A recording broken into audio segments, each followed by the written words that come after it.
Hello, everybody, and welcome to the Tip of the Ice-Burgh podcast, brought to you as always by InsideThePenguins.com. I'm your host, Nick Brlansky, joined as always by Nick Horwat, and we do have a jam-packed show for you. We're going to talk a little bit about the Pittsburgh Penguins hiring Jason Spezza, which came to nobody's surprise. Everybody was expecting that. It was more a matter of when and not if and in what role. But as we learned yesterday, he is going to be the assistant general manager of the Pittsburgh Penguins. We'll get into that in a little bit. Obviously, the NHL buyout window opens tomorrow, so we'll talk about some of the candidates for the Pittsburgh Penguins that could potentially be on the buyout chopping block. And then we'll finish off the show by talking about somebody in the Pittsburgh Penguins organization that is now a doctor, and Dr. Phil Kessel wins another Stanley Cup. We'll talk about the Vegas Golden Knights in the final segment of the show, but we do want to start by sending our thoughts and prayers to the family of Stan Savran, because, listen, Stan was a true leader and a true legend in not just Pittsburgh sports media, but just in sports media in general. And beyond that, he was a fantastic human. And of course, he passed away earlier this week at the age of 76 years old. One of the voices of our childhood. I know personally for me, there were many nights of my childhood that I was going to bed or getting ready for bed to the sound of Stan Savran talking on, whether it be FSN's Fox Sports Pittsburgh, Root Sports, or AT&T Sportsnet, listening to Stan Savran on Penguins post game and listening to his voice. And it's really always a gut punch when somebody who is highly considered, as Stan was, passes away. But obviously a great life and a great career and a fantastic human in Stan Savran. So, Horwat, I'll give you the floor here for a couple seconds, a couple minutes to talk about the passing of Stan Savran. No, yeah, you're good. It's this is one of those losses where without him, you kind of realize how different the sports landscape would be in this town. He's one of the very few people that may have had actual impact off of the playing surface, if you will. It's always sad. I can remember someone saying he's going to the hospital. I forget how long ago. And just from that point on, you just never know with certain things. And of course, it's always sad. Everyone's going to remember the good times, going to remember the voice and the words. And I think that's one of those things too, is that even if, at least, especially in this town, there's all these voices that we remember, right? You just hear the voice and you're like, it's that person. Stan Savran's one of those guys, at least for me, that some of the stories he was able to tell, some of the things he was able to do, it's incredible stuff for sports in this town. Nothing will be the same as usual, and he'll be missed by everyone.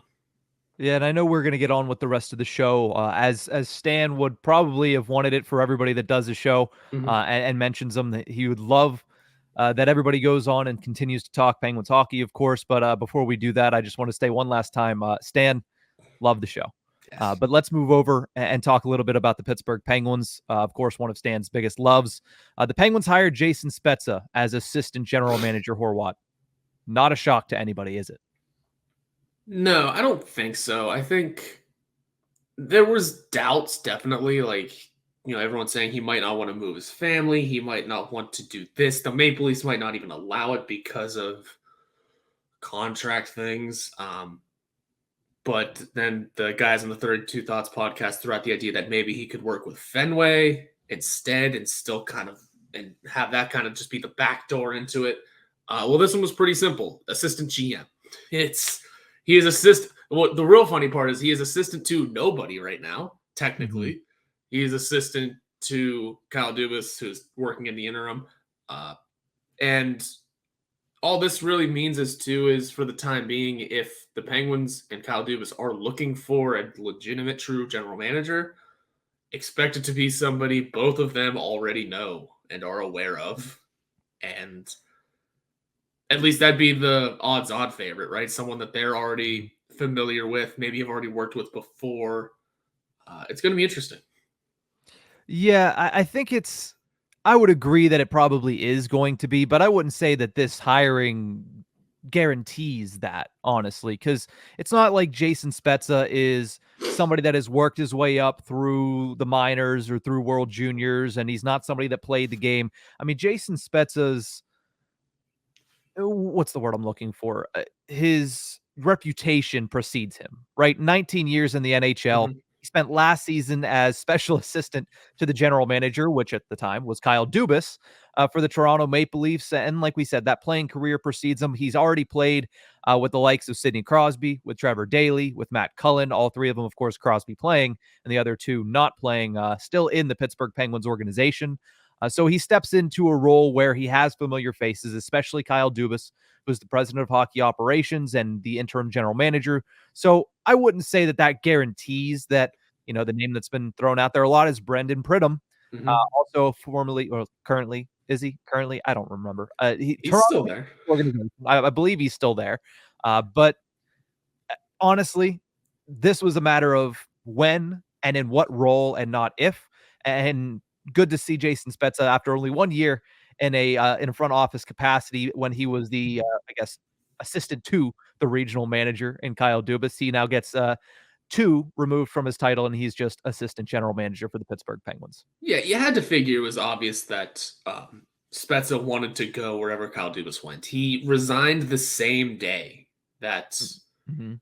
the Leafs canned Kyle Dubas, and the Pridham thing is interesting because he whenever the Maple Leafs announced that Kyle Dubas was no longer returning, he essentially turned into the GM. It was Brendan Shanahan telling all the teams of the league, "Hey, if there are any GM things you need to do, go to Pridham." And then he was never interviewed for the job. Whenever he seemed like he could be an odds-on favorite on like the first 2 days or so, then they just started talking to other people and was immediately pushed right back down the barrel. And not only did the Leafs hire Brad Treliving as GM, they then hired Shane Doan in a very similar role to what Brendan Pridham does.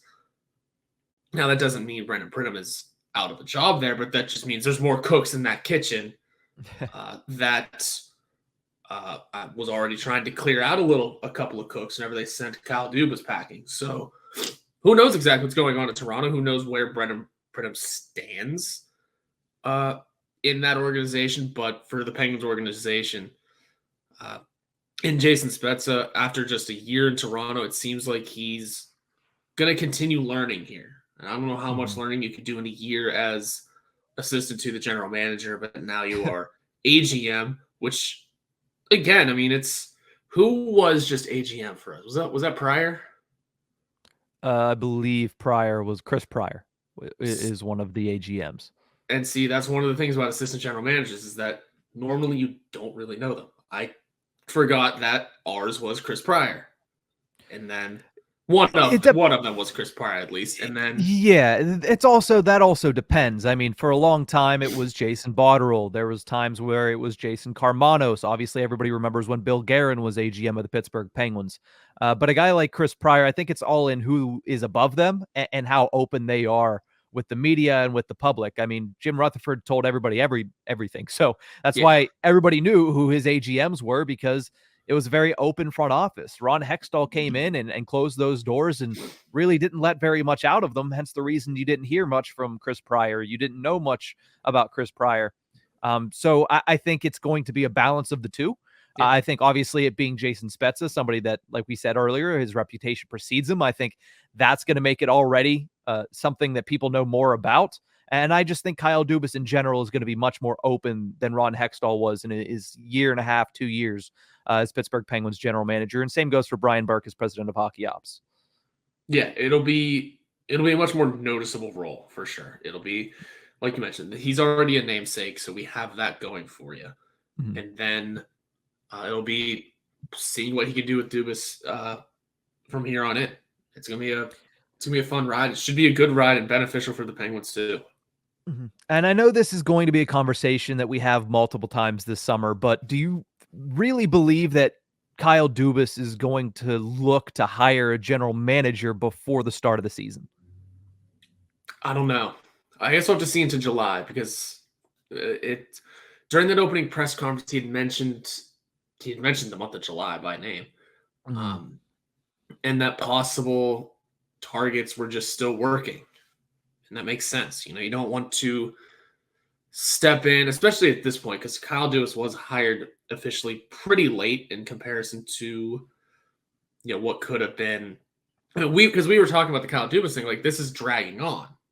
We need an Mhm. answer here. We have to get to work.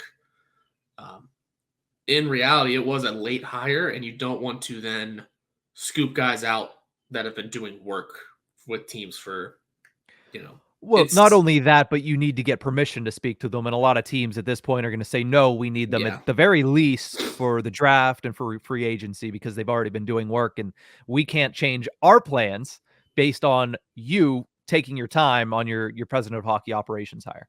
yeah. That's kind of what the point I was trying to get to. I just couldn't think of it. Had an exhausting couple of days, but yes, it's essentially they would need to ask for permission because those guys are already doing work and Mhm. are well into their own process. So if they do, maybe those rumors start to fly out in July after the first couple of days of free agency. Yeah, I'm of the belief that he's gonna hire a general manager. There would be no reason for him to mention that, and also no reason for him to not immediately be named general manager if that wasn't the case.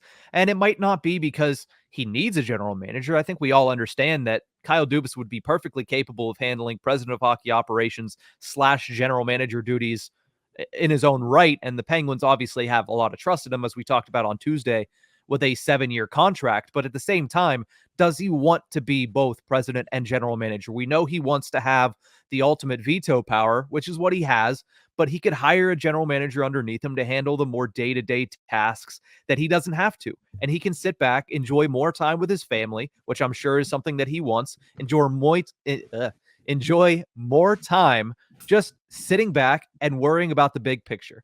So I would believe that since he brought that up, especially like you mentioned, because of how late he came into the Penguins organization in this process of the offseason, he's going to hire somebody, I would imagine, probably before training camp. I would Yeah. imagine that once the dust settles on free agency and everybody goes into that August 1st little break, Kyle Dubas is probably going to be searching for a general manager because that's when most likely he's going to get the permissions to. And I would assume somebody's hired by the beginning or middle of September when the Penguins are probably going to report to training camp. Yeah, probably. It'll be interesting to see. I mean, the fun thing about that late process though is then all of a sudden you're looking at the Penguins and you're like, well, this is Kyle Dubas' team now. I mean, we all know that's how it's going to be regardless of who takes over as GM. Um, but it'll be a little bit more obvious that Kyle Dubas picked these players, picked these other front office executives, picked maybe assistant coaches. It's going to be obvious that Kyle Dubas is building this team in his image. Mm-hmm. Um, which is why I generally lean towards if he's hiring a GM anytime soon, it's going to be one that he's familiar with and one that Spezza is also familiar with because they're going to uh, share that mindset of the team. And I wouldn't rule out somebody that the Penguins organization in general is just knowledgeable about. I mean, a Jason Botterill, a Jason Carmanos. I wouldn't be surprised if they are back in the running once again, Yeah, once the Pittsburgh Penguins start interviews again in the fall. yeah, If keep an eye. if they start interviews again, this is Yeah, not a guarantee. This is just my belief personally. yeah, big if but also keep an eye on those guys that made it late into this one. If they're not, a little scorned by being told very late that they were taken out of the running, guys like Matthew Darsh, who am I forgetting that was also there until like the last day? Carmanos, I believe, was there until the last Greeley was day. also there Really, late. that's what I meant. Yeah. We know Tulski was taken out of the running earlier, but who knows what the future holds. I mean, you land any of those names, you've already gotten a much improved. I mean, we already have a much improved front office from what we had before, but up to the nth degree with a name like that. Yeah. I know we always say on social media, listen, the NHL doesn't work this way where you trade all your bad players for everybody else's good players. I don't want to speak out of turn because, of course, he's only been general manager for 3 weeks, but it seems like as of right now, the Kyle Dubas and Jason Spezza for Ron Hextall and Brian Burke feels a little bit like trading all the bad players for all the good players, but we'll see how everything works out. Again, my favorite line from that week was me telling myself, hey, this guy is not going to be judged on his public speaking skills. And as of right now, his public speaking skills and the small reports we've gotten from the NHL scouting combine are all we have to go on for Kyle Dubas's young tenure with the Pittsburgh Penguins. But we'll wait to see. Oh, and obviously, of course, the hiring of Jason Spezza, which sparked this entire conversation. But we'll wait and see what happens. Obviously, tomorrow, the first real big deadline for the NHL offseason kicks in. The buyout period opens. We'll talk about which players on the Penguins could be candidates for a buyout starting tomorrow afternoon. We'll be right back.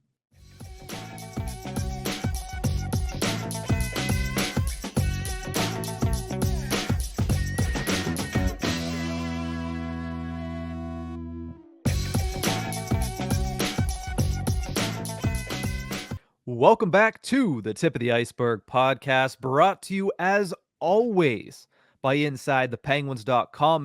Make sure you bookmark InsideThePenguins.com for all of the latest news and updates on the Pittsburgh Penguins, plus little clips from the Tip of the Ice-Burgh, and, of course, very good draft stuff going on from Jacob Huntori. We have the draft coming up here in just about 2 weeks. We're going to try to get Jacob on the show next week to talk a little bit about some of the prospects that he's leaning towards the Pittsburgh Penguins having an eye on for the 14th overall selection. Will they make it or will they not make it? We'll have to wait and see. Of course, Kyle Dubas, I believe, as I talked about on Monday's Penguins to Go, that he's going to wait to the last second to potentially move that pick. But let's talk a little bit about the buyout window, because it opens up tomorrow and runs through June 30th. As of right now, the Penguins still have somebody on the books in their buyout calculator. 3 more seasons remain on Jack Johnson's buyout, which was initially made on 2020. So we're halfway there with Jack Johnson. He has 3 years remaining on his buyout clause, $819,000 against the cap for the next 3 seasons, which is, of course, a deduction from the $1.9 million that he counted against the cap this previous season. So with Jack Johnson on the buyout calculator already, there's 4 names, Horwat, that I think are probably the only 4 names that have any potential to be bought out by the Pittsburgh Penguins over the next coming weeks. The one name is most frequently talked about is Jeff Carter. But as we all know, and some that are listening might not know this, his contract is buyout proof. As of right now, he has 1 year remaining on his contract at $3.125 million. If the Penguins bought him out tomorrow, he would count for 1 more year at $3.125 million. So it would be absolutely pointless to buy out Jeff Carter. Yeah, that one's a waste of time. There's nothing we can do about that contract. The only way we get rid of it and get him off the books is trade or a freak LTIR, which that second one's not going to happen. Mm-hmm. So we have to find a taker. That's the only way to get Jeff Carter's number off the books. Yeah, it's something that a lot of people I keep seeing people say, hey, you gotta buy out Jeff Carter. It's pointless. In fact, it hurts you because it does nothing to benefit you, and you are wasting $3.125 million. I understand he was not a good player last year, and I understand in all likelihood he probably won't be that much better next season, but it's better to actually utilize $3.125 million than just have it in dead cap with a player that at the very least will win faceoffs. I hate that. Yeah, I mean, most people don't want to have a player that just wins faceoffs and does nothing else on their team. But regardless, that's one player that has come up frequently, and I just wanted to bring that up first and foremost and to debunk any rumors. Jeff Carter's not getting bought out because there is no positive aspects to take from him getting bought out. But let's move over to another name that has been mentioned very frequently, and that's Mikael Granlund. Him being bought out actually does do something, actually does offer some relief for the Pittsburgh Penguins. Currently on his contract, 2 years at $5 million for Mikael Granlund. A buyout would last 4 seasons. Year 1 would be $833,000. So a lot of savings in year 1 for the Pittsburgh Penguins, but then it bumps up to $1.833 million in years 2 through 4.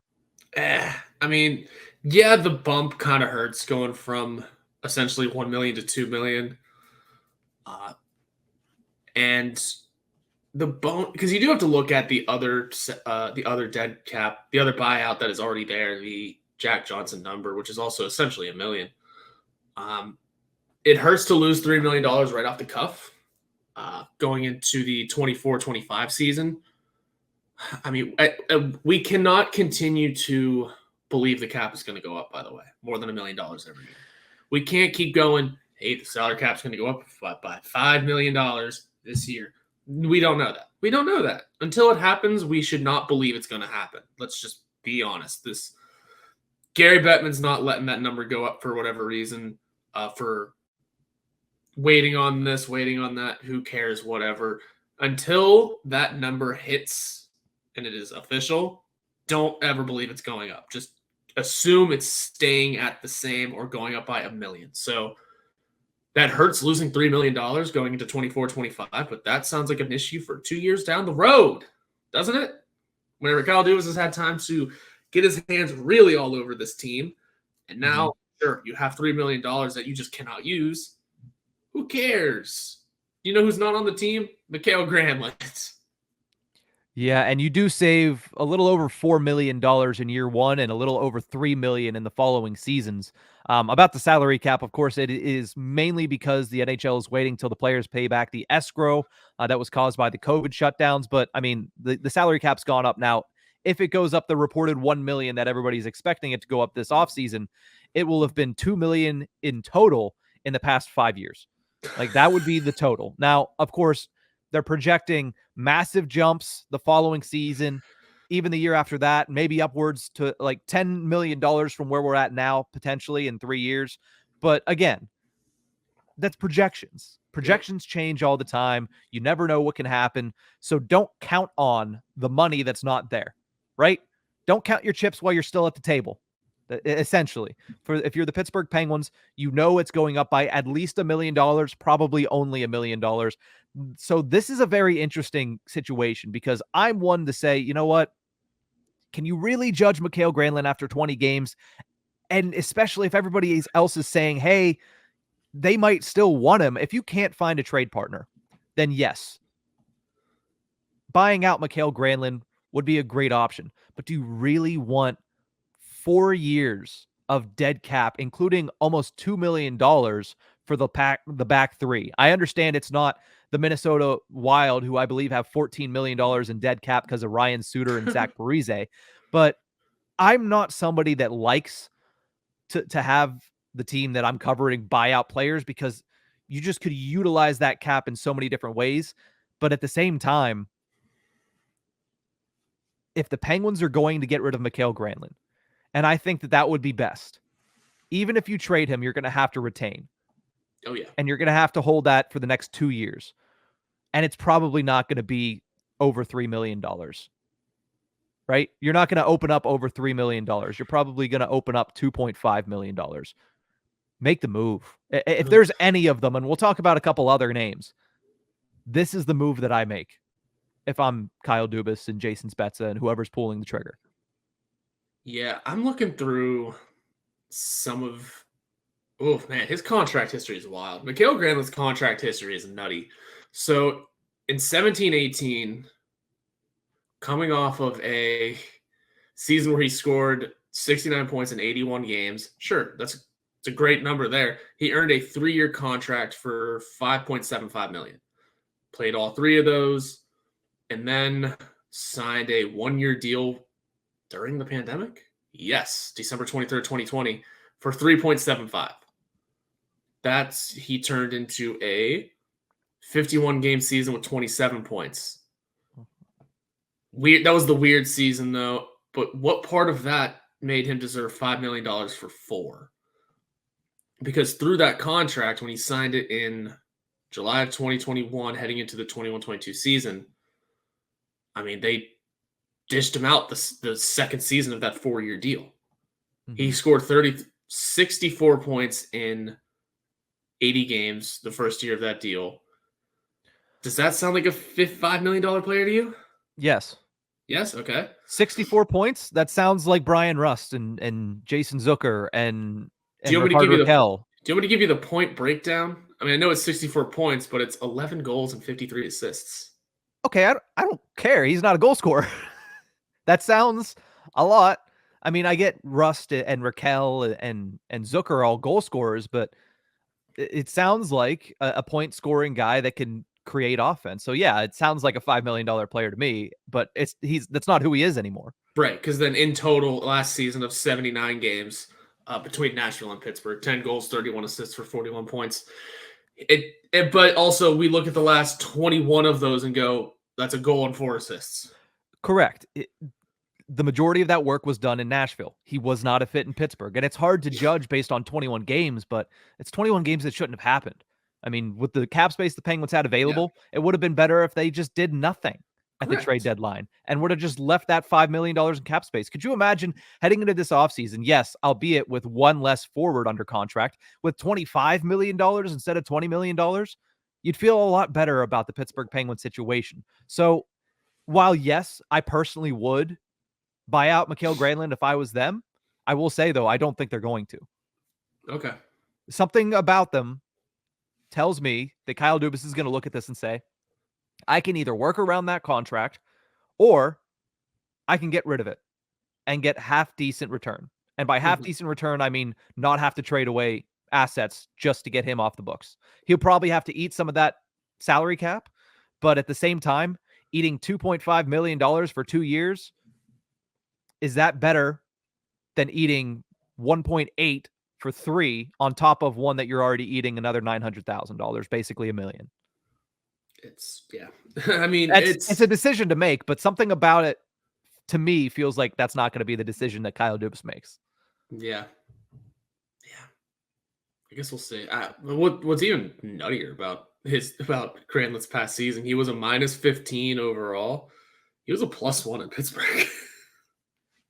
It's what happens when you go from playing on a team that for the most of the season was not good to going on a team that for the most of the season was volatile, but still better off than the Nashville Predators were.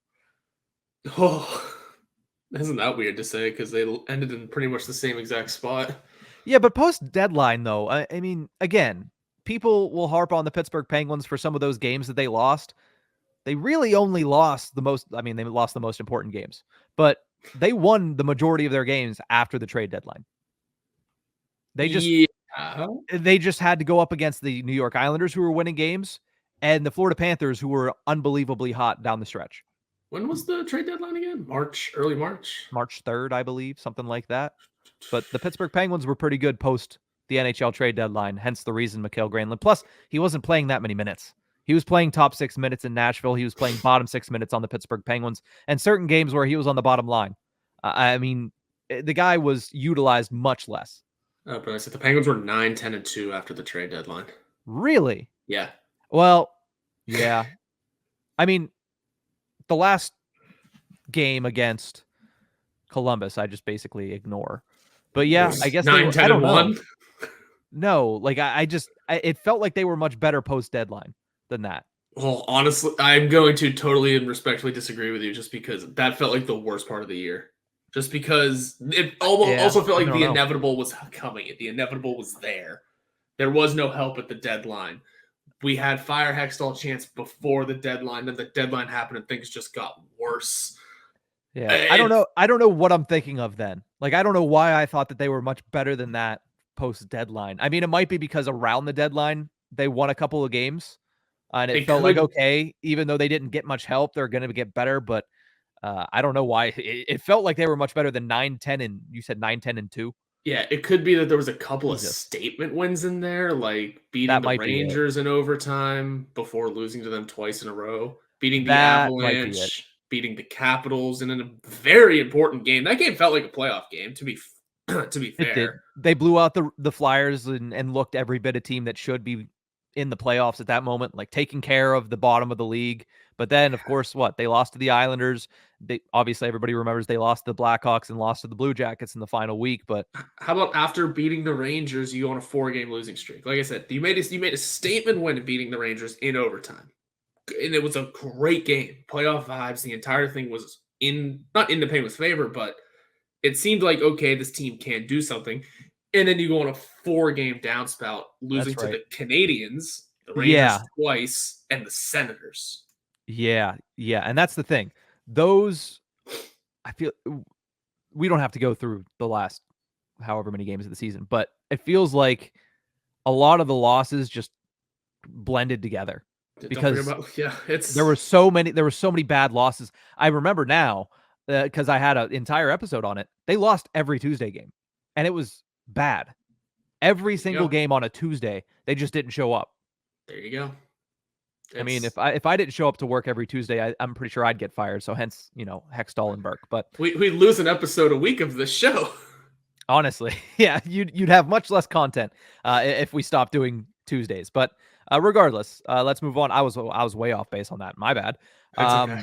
Again, maybe just trying to forget what happened last season, although we should not. But other potential candidates, Jeff Petrie has 2 years remaining on his contract at $6.25 million. That buyout would end up being 4 years as well. The first year would be $3 million. The second year would be $4.5 million in dead cap.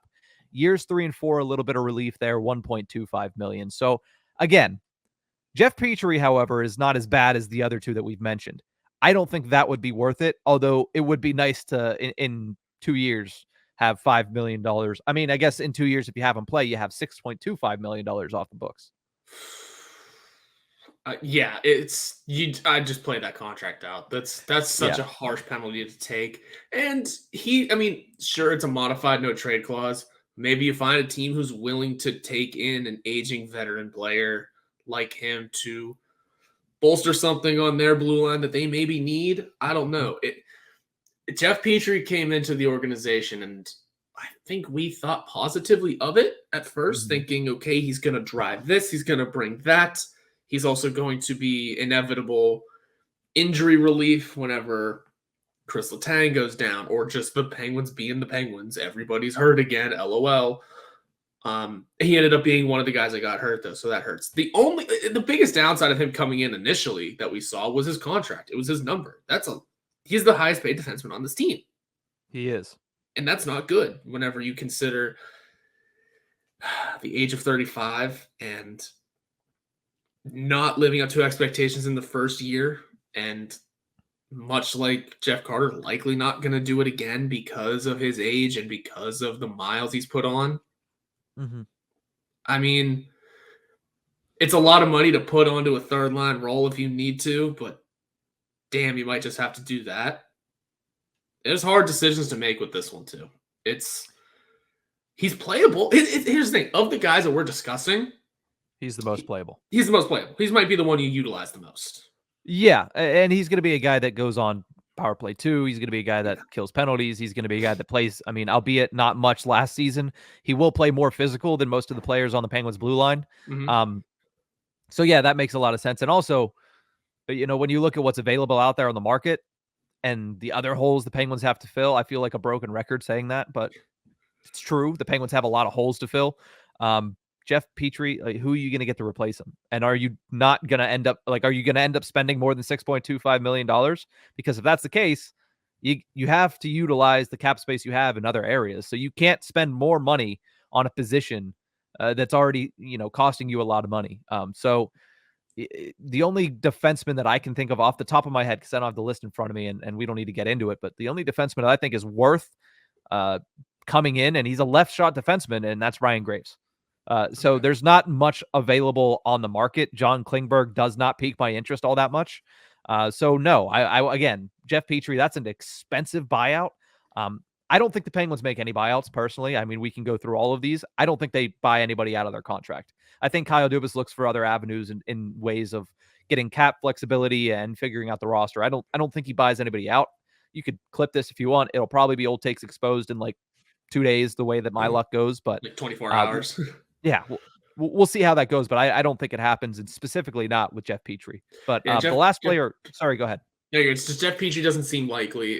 He's a playable player, and he's also at 6.25. You don't want to retain on that because you're likely not getting all $3 million retained.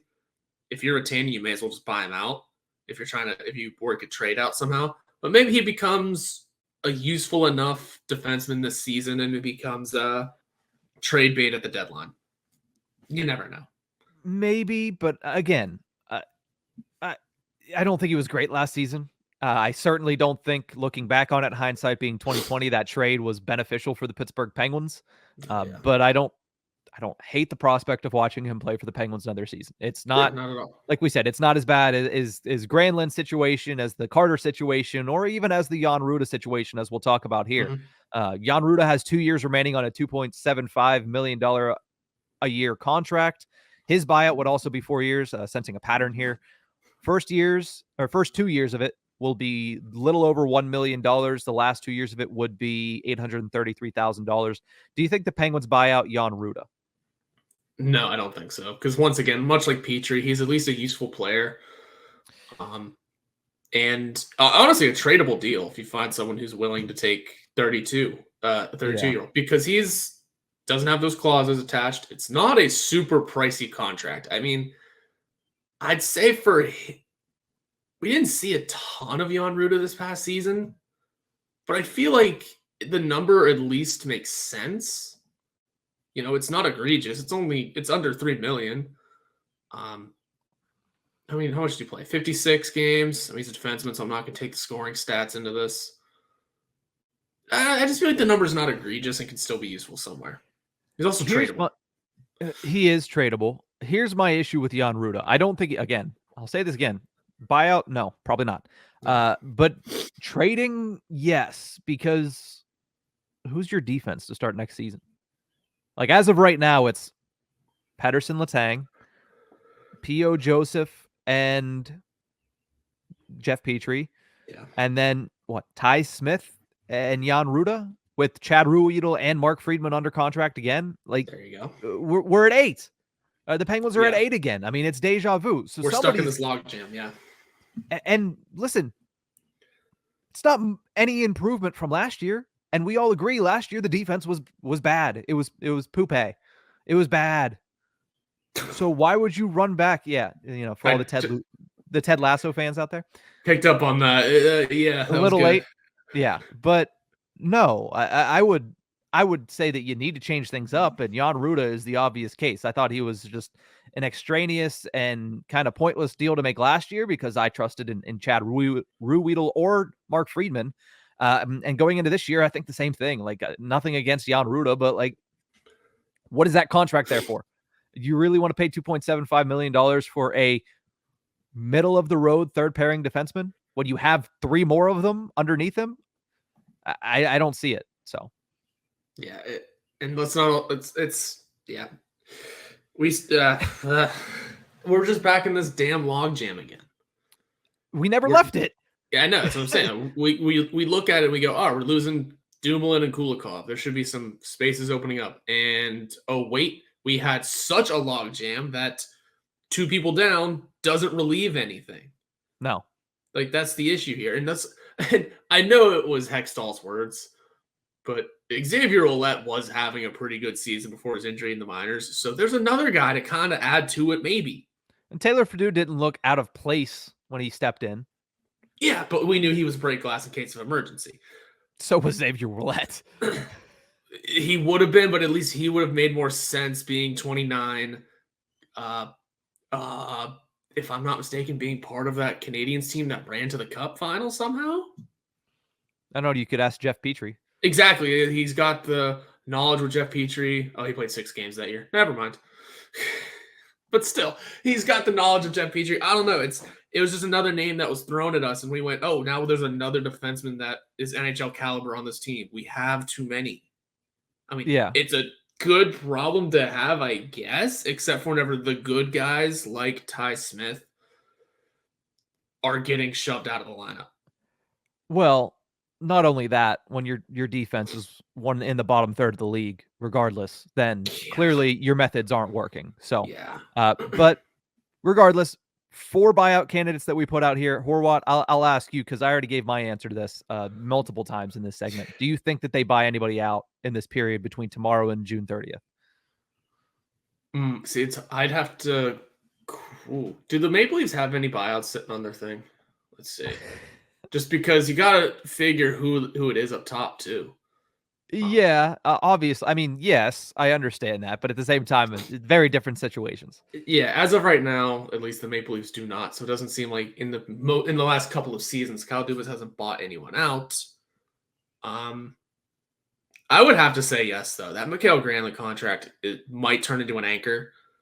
And yeah, we have the 20 million in space right now. It could go up to 21 million in space. I mean, what does it jump to again? He's down to about $1 million in his first season. First season would be 833,000. So you'd save just over $4 million on the cap this season. Suddenly you jump to 25 million in space. I mean, we're nickel and diming here, but hey, for what it's worth, that's something the Penguins have done for a very long time, and that's something Kyle Dubas did for a very long time in Toronto. Yeah. So nickel and dime this team out if you need to. Just prepare for that small jump it might take. The salary cap, that is. Be prepared for a small jump, nothing huge. I mean, that was kind of one of his downfalls in Toronto was he signed those 4 guys, and then a pandemic happened and the salary cap didn't go up. But he's learned from that mistake, right? Yeah, and that blindsided everybody. That blindsided did. everybody. I mean, you could not have prepared for that. Right, but now you have to. But now you kind of changed your ways to prepare for that number, that 82. Is that what it is? 82? It would go up to 83.5 million. Okay, so you're holding on to that number. You're just expecting it to stay there. You're planning for that, and you're going from there. Ron Hextall had his flaws, but when he said we want to keep at least $2 million in cap space, I mean, yeah, he didn't do it. But that's a good plan. That's a good plan. I like that idea. Now execute that somehow, some way. Yeah, give yourself room to breathe. I mean, again, I feel like that. Like I agree with you. That's a good plan, but I think that's stating the obvious. And Ron Hextall was the king of stating the obvious and treating it as if he was making revolutionary statements. But we're gonna take a quick break. Buyout period starts tomorrow. We'll see if anything happens with the Pittsburgh Penguins, and we'll be back here to talk about it on the Tip of the Ice-Burgh podcast. But we're going to take a quick break. When we return, Dr. Dubas is in session. We'll be right back.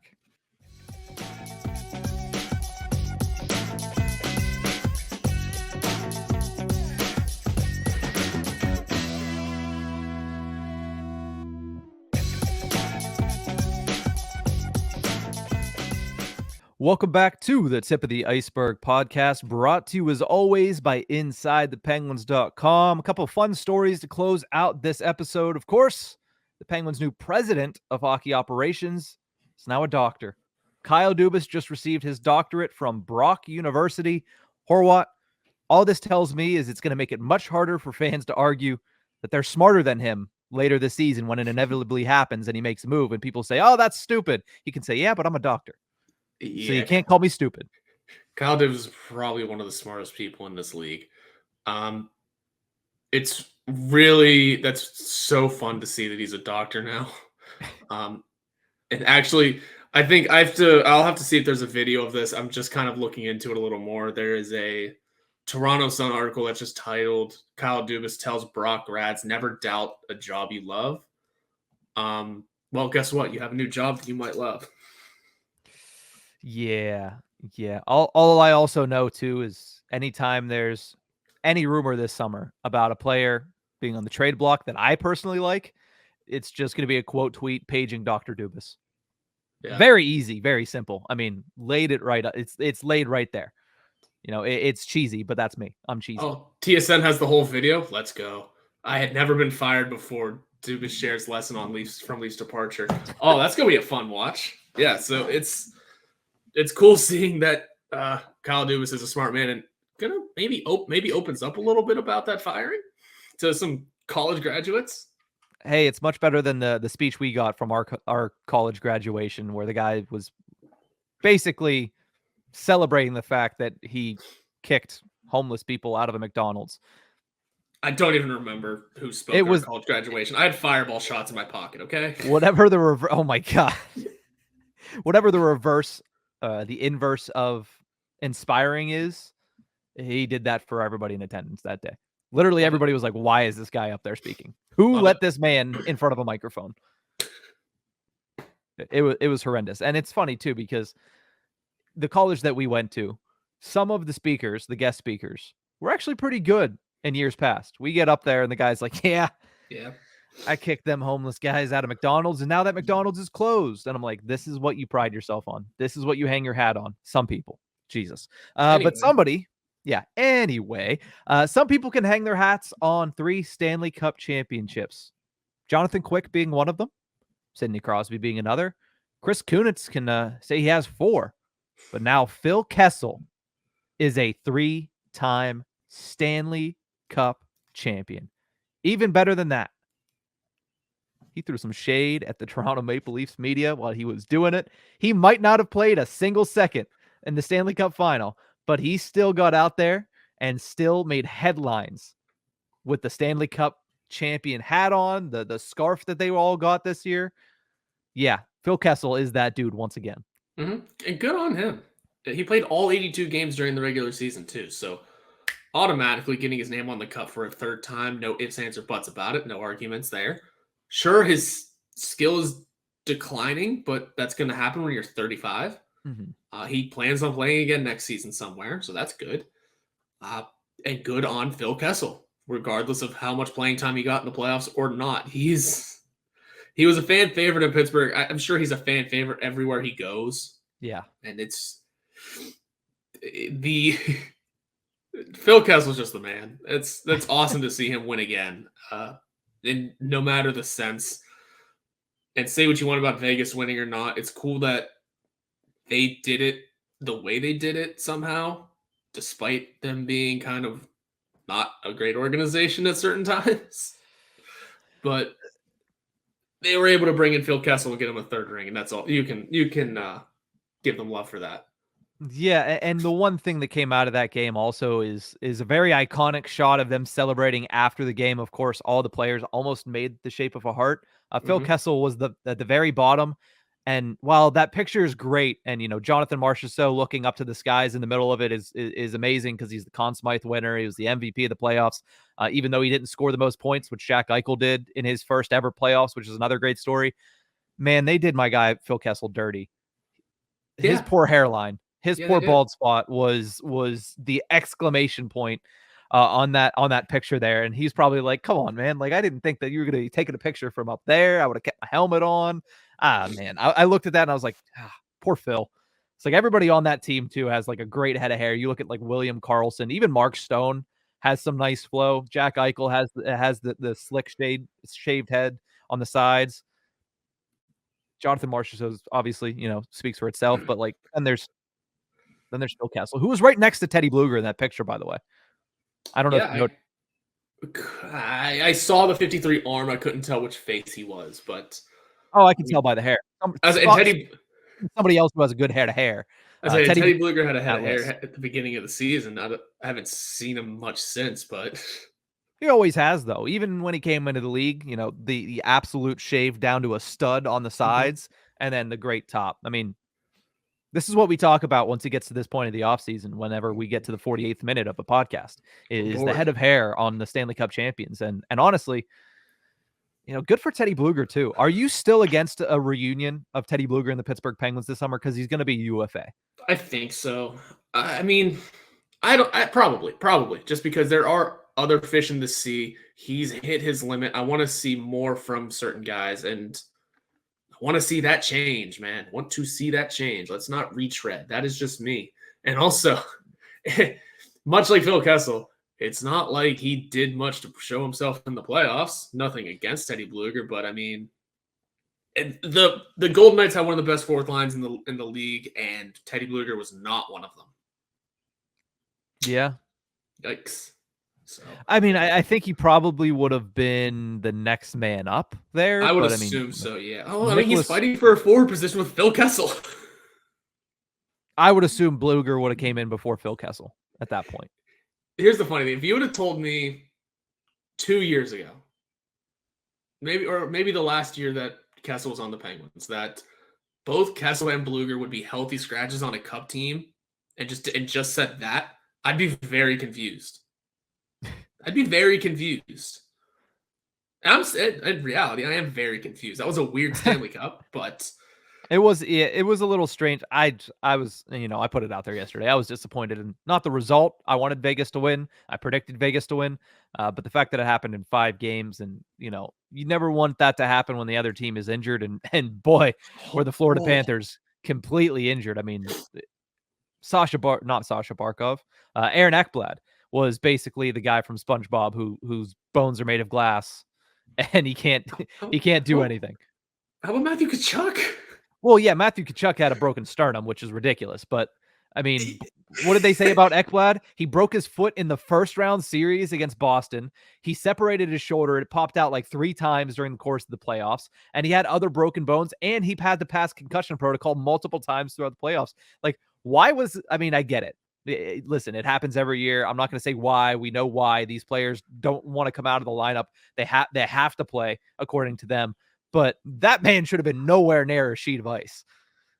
I mean, yeah. I mean, neither should have Tkachuk in reality. I mean, he needed help getting out of bed. Are you putting your pads on? Are you kidding me?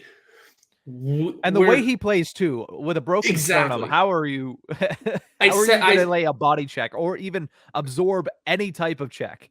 To anyone listening, you want a real fun game? Go back and find the episode that I said years ago where Matthew Tkachuk was one of the most electric players in this league for multiple reasons. I wanted to get back to that at some point. I wanted the series to go a little longer so I could bring that back up. And I wanted it to be because of him, because he's such a talent on the ice. He's got the off-ice charisma now. I mean, he was in whatever magazine. I forget what it was now. Doing that NBA crossover stuff. He's what Connor McDavid should be, just not as skilled, really, right? You want the face of your league to be the guy that they plaster everywhere. Matthew Tkachuk's a hell of a face to have for your league. He's just not the Connor McDavid, Sidney Crosby level of skill.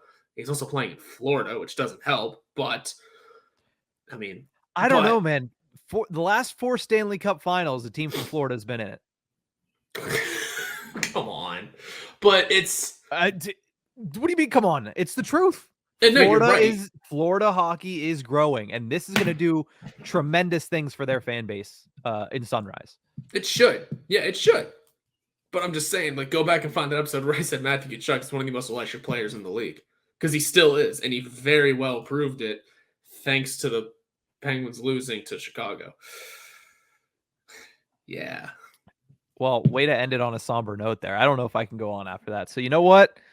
Between that and the fact that it's 52 minutes long so far, we're going to call it.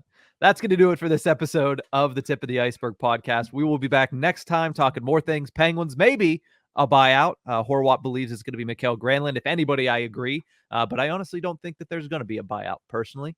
That's just my own opinion. We'll have to see who's right and who's wrong and who gets to take a victory lap. Mine just will have to wait till June 30th. Yours could be as early as next Tuesday when we get together for another episode of the Tip of the Ice-Burgh. But that's going to do it for this one. We'll see you guys next time.